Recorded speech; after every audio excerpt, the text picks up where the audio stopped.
Dear students, last class में हम लोगों ने वाटर साइकिल पढ़ा था और बायो जियो केमिकल साइकिल के इस टॉपिक में यूनिट 5 इकोसिस्टम में आज हम लोग कार्बन साइकिल डिस्कस करेंगे। कार्बन साइकिल आपके एग्ज़ाम्स के पॉइंट ऑफ व्यू से बहुत इम्पॉर्टेंट है और हम लोग जितने टॉपिक पढ़ रहे हैं वो हमारे सर्वाइवल के लिए भी बहुत इम्पॉर्टेंट है। आप जानते होंगे कि कार्बन हमारे लिए कितना महत्वपूर्ण है। जहाँ भी देखें कार्बन लगभग सभी कंपाउंड्स में मौजूद है, जिसका उपयोग हम लोग अपने डेली लाइफ में करते हैं। और आपको पता है इसके केमिकल नेचर के बारे में कि यह सबसे ज़्यादा कंपाउंड बनाता है। इसी वजह से हम लोग कार्बन को एक अलग ब्रांच में ऑर्गेनिक केमिस्ट्री के तहत पढ़ते हैं। तो कार्बन बहुत महत्वपूर्ण है।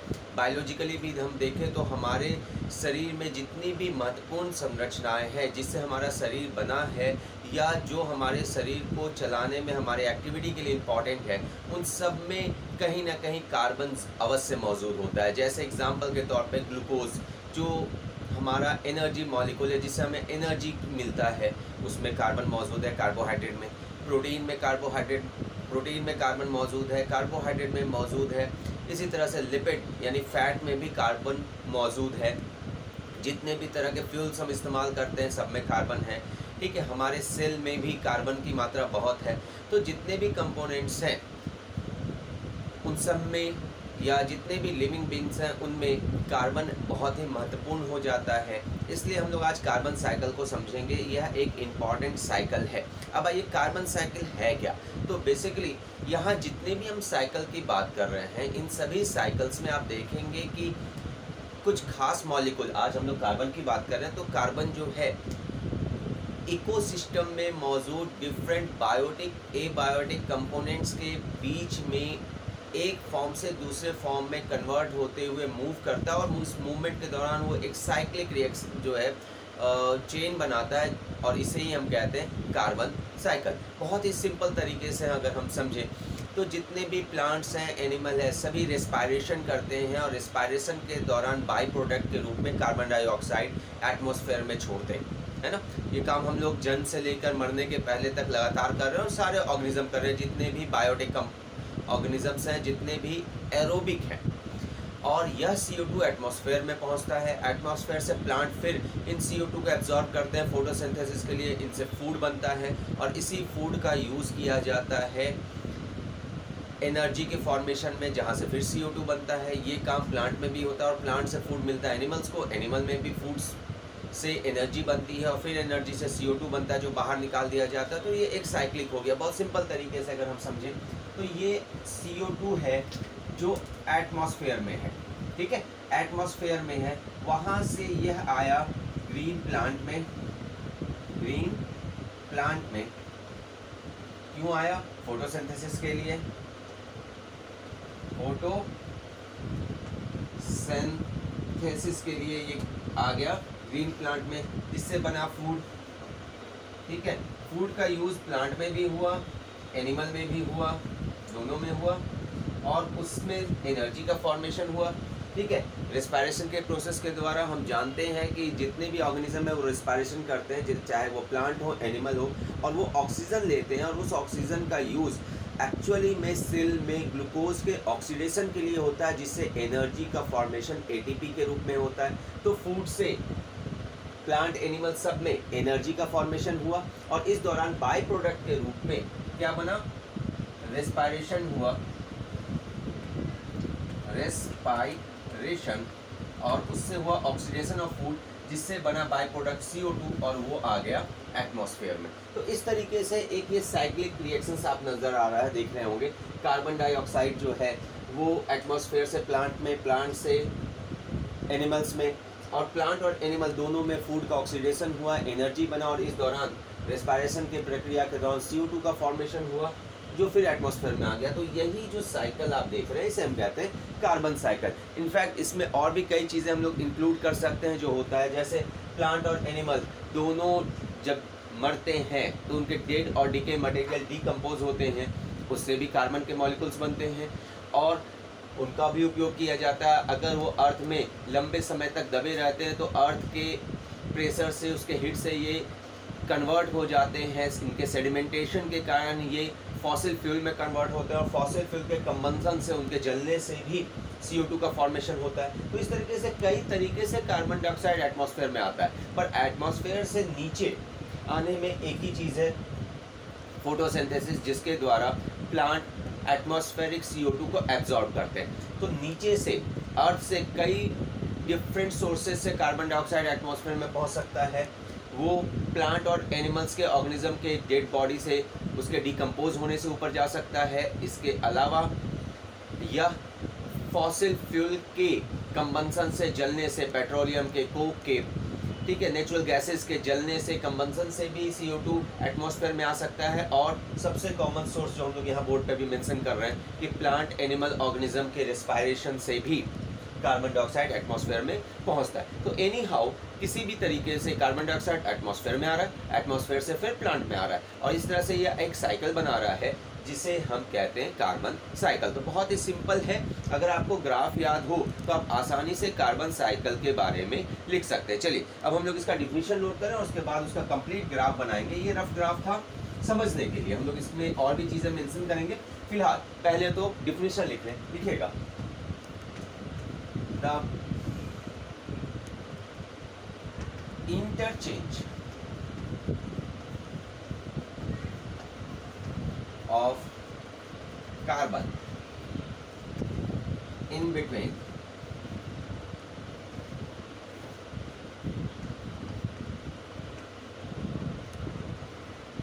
atmosphere and living beings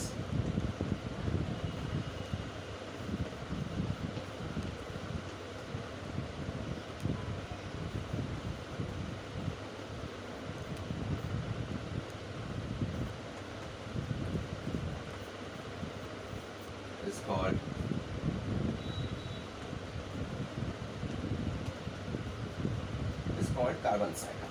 ठीक है, the interchange of carbon in between, interchange उनके बीच में एक्सचेंज हो रहा है, इसके बीच में, एटमॉस्फेयर के बीच में और लिविंग स्ट्रक्चर्स, प्लांट एनिमल्स के बीच में।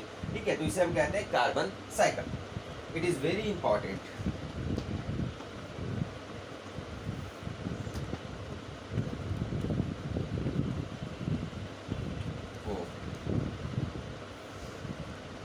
द सर्वाइवल ऑफ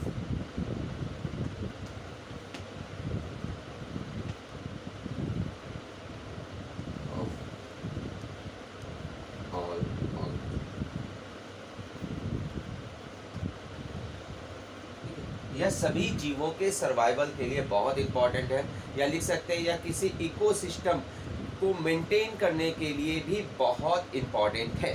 ठीक है, अगर हम बात करें, ये डिफिनीशन था तो लिख सकते हैं, आई थिंक आसानी से आप इसका हिंदी लिख पाएंगे कि हमारे पर्यावरण में वायुमंडल तथा विभिन्न जीवित संरचनाओं, पेड़ पौधे एवं जीव जंतुओं के मध्य कार्बन का विभिन्न रूपों में चक्रीय रूप से घूमना या परिवर्तित होना, एक्सचेंज होना ही कार्बन साइकिल कहलाता है, जो सभी जीवों के जीवित रहने के लिए, सर्वाइव के लिए बहुत ही महत्वपूर्ण है। किसी भी पारिस्थितिकी तंत्र को बनाए रखने के लिए भी यह बहुत महत्वपूर्ण है। एक बात आप जरूर ध्यान देंगे, इससे क्वेश्चंस मेडिकल में पूछा गया है।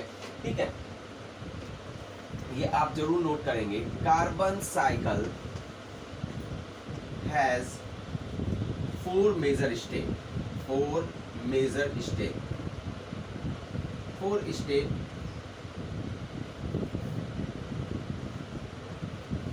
कार्बन साइकिल में मुख्य रूप से 4 स्टेप है। ठीक है, ये आप ध्यान रखेंगे। सबसे पहला स्टेप जो बहुत महत्वपूर्ण है वो है photosynthesis. Photosynthesis is the most important stage. Second one, photosynthesis सबसे पहला है। दूसरा है डीकम्पोजिशन। डीकम्पोजिशन यानी टूटना, जो डेड और डिकेड मटेरियल है, पेड़ पौधे जीव जंतुओं के अवशेष जो डिकम्पोज होते हैं, टूट जाते हैं और उससे भी कार्बन या कार्बन से बने कंपाउंड का फॉर्मेशन होता है। तीसरा है रेस्पायरेशन,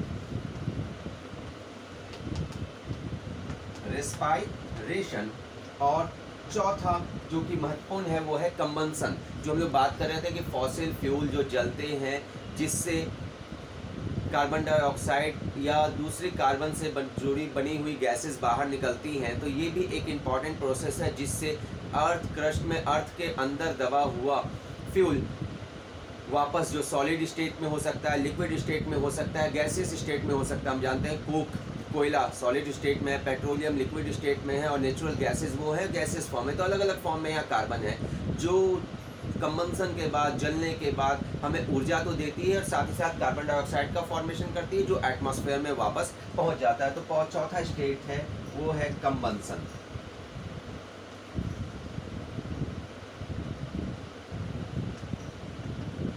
तो 4 स्टेज में हम इसे बांट कर पढ़ेंगे।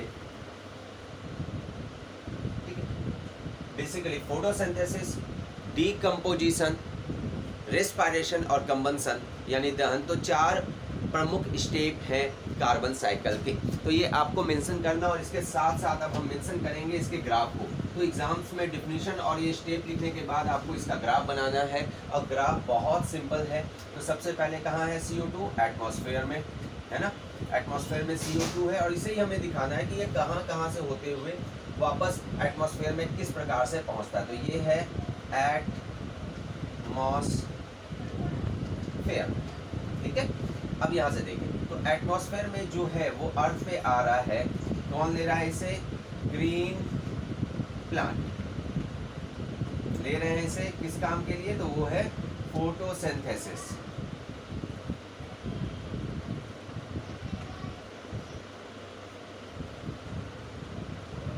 फोटोसिंथेसिस, फोटोसिंथेसिस इससे बना फूड, इससे बना फूड ग्लूकोज के रूप में और वो चला गया किसके पास? एनिमल के पास। ठीक है, यहाँ तक तो कॉमन है। अब आगे बढ़ते हैं।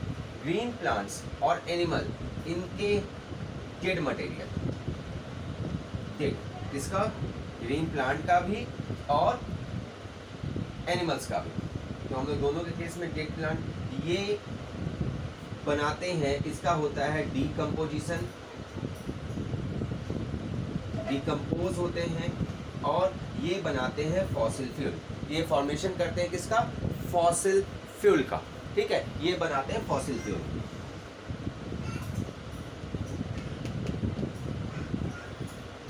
फॉसिल फ्यूल और फॉसिल फ्यूल के कंबंसन से, फॉसिल फ्यूल के कंबंसन से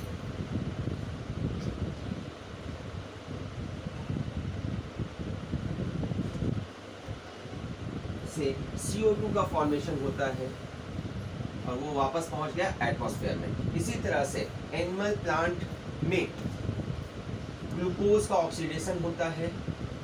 ठीक है, इसे हम कह सकते हैं एनर्जी फॉर्मेशन, रेस्पायरेशन, रेस्पायरेशन होता है। ठीक है, प्लांट में भी, और उससे फिर CO2 पहुंच गया एटमॉस्फेयर में। तो इस तरीके से डिफरेंट तरीके से कार्बन डाइऑक्साइड अलग अलग सोर्सेज से मूव करते हुए वापस एटमॉस्फेयर में आ रहा है और इसे ही हम कहते हैं कार्बन साइकिल। तो ये है कार्बन साइकिल। आप आसानी से इसे समझ सकते हैं, बना सकते हैं। एग्जाम्स में अक्सर पूछा जाता है शॉर्ट क्वेश्चंस में, पर हम लोगों ने जो पढ़ा है वो लॉन्ग क्वेश्चंस में भी आप आसानी से जवाब लिख सकते हैं। नेक्स्ट क्लास में हम लोग फास्फोरस